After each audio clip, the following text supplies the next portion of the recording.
Le mécanisme RED peut stopper net la déforestation en Madagascar si les communautés de base locales arrivent à s'approprier et à bénéficier vraiment des résultats de ce mécanisme.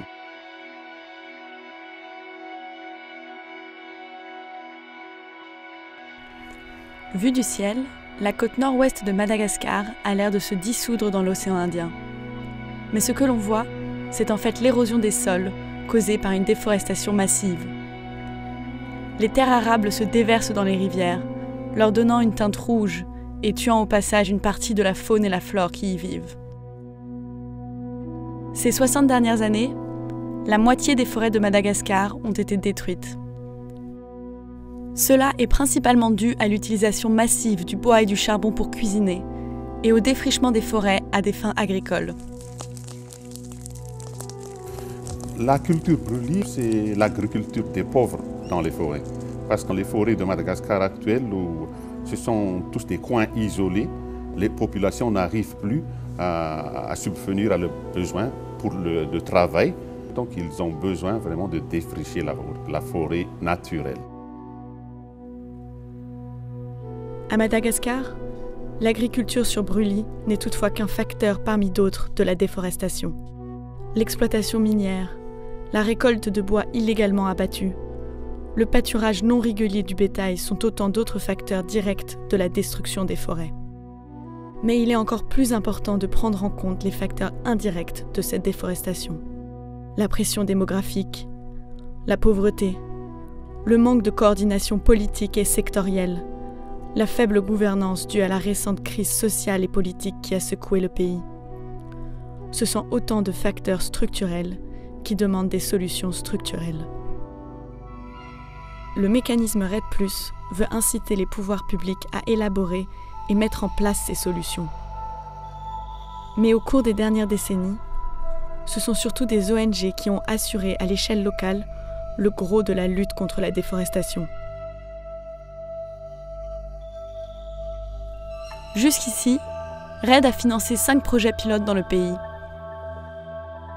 Un de ces projets est un partenariat entre etc., WWF et AgriSud International, dans un petit village à 180 km de la capitale. Ce village est presque inaccessible. La vallée où il se trouve semble être complètement coupée du monde extérieur.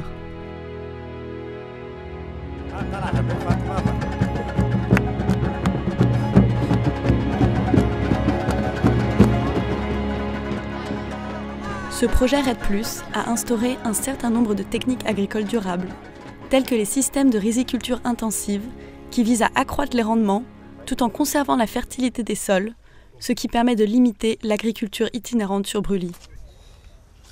Ny fitantanana maharitra ny ala dia tsy maintsy miaraka foana amin'ny fanatsarana ny velon-tenan'ny olona satria ireo olona ireo dia miankina tanteraka amin'ny ala ny fiainany. Ka raha tsy ataontsika izay dia tsy maintsy miverina, mikapa sy manimba ny ala foana ry zareo. Ce village a été choisi pour ce projet car il est en bordure d'une dense forêt. Les villageois gèrent désormais eux-mêmes leur forêt et cela a déjà eu les effets escomptés. Ils ne la défrichent plus et ils organisent même des patrouilles pour la protéger. Dia atao hodikibo. Dia ampy mahasitrana be ireo zavatra ravin-kazo rokandro rehetra ireo mahakasika ny aretina voajanahary. Dia ny anay rehefa misy marary dia mamory an'io ireo raviravin-kazo io ny anay izany mba tena fitsaboanay ny zanakay sy ny vatanay. Fa mahalakala n'izay ny tonga eny amin'ny hôpitaly satria lavitra. Plus de 65% des 23 millions d'habitants de Madagascar vivent en zone rurale. À l'origine, RED était avant tout un mécanisme qui devait permettre de débloquer des fonds internationaux pour des pays en développement en mettant un prix sur le carbone forestier. Mais ce mécanisme a pris beaucoup plus d'ampleur et permet maintenant de promouvoir tous les bienfaits que les forêts peuvent potentiellement apporter.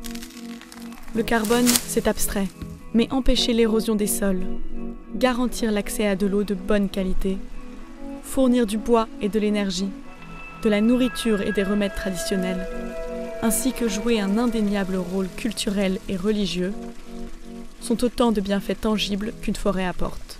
Je pense que les défis principaux de la mise en œuvre de la politique REDD à Madagascar, déjà, c'est en termes de connaissance du concept. Ça, je pense que c'est très important déjà donc essayer de convaincre à la fois au niveau de la primature, au niveau de la présidence, pour l'intérêt justement de Madagascar à s'insérer dans cette stratégie-là.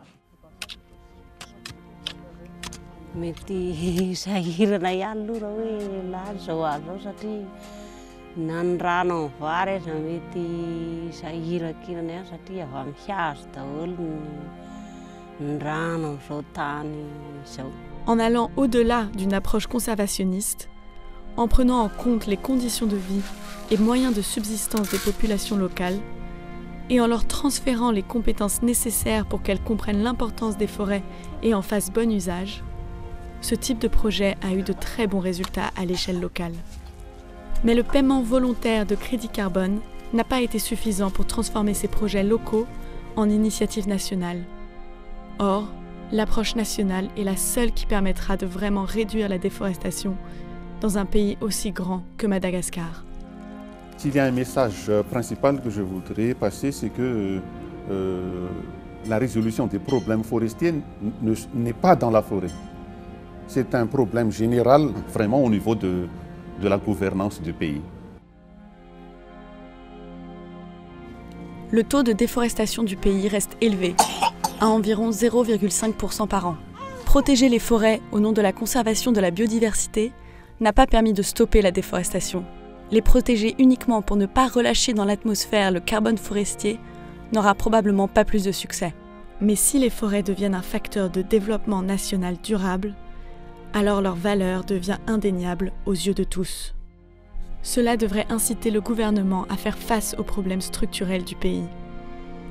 Rendre le droit foncier plus clair, améliorer l'aménagement du territoire, donner aux communautés locales les clés pour gérer durablement leurs forêts et appliquer plus efficacement la loi sur tout le territoire. On commence de plus en plus à parler de l'atteinte de l'objectif de développement durable et je pense que le REDD peut jouer un rôle crucial dans ce sens parce qu'on parle aussi d'approche paysage, c'est-à-dire essayer d'allier un peu les différents secteurs, d'essayer de combiner une sorte d'approche multisectorielle.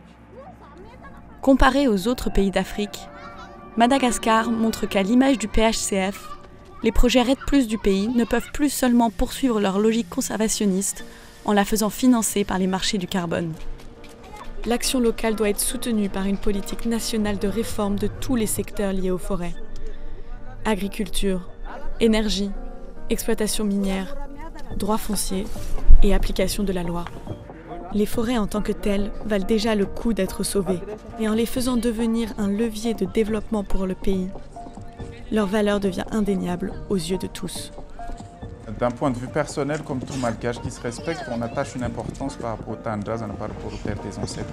Et on essaie tous d'apporter notre pierre à l'édifice, d'essayer de comprendre les choses, d'essayer de conserver. Et ceci, justement, c'est le challenge au niveau du ministère. C'est comment faire pour qu'il y ait une sorte d'équilibre entre l'activité de conservation et l'activité de développement.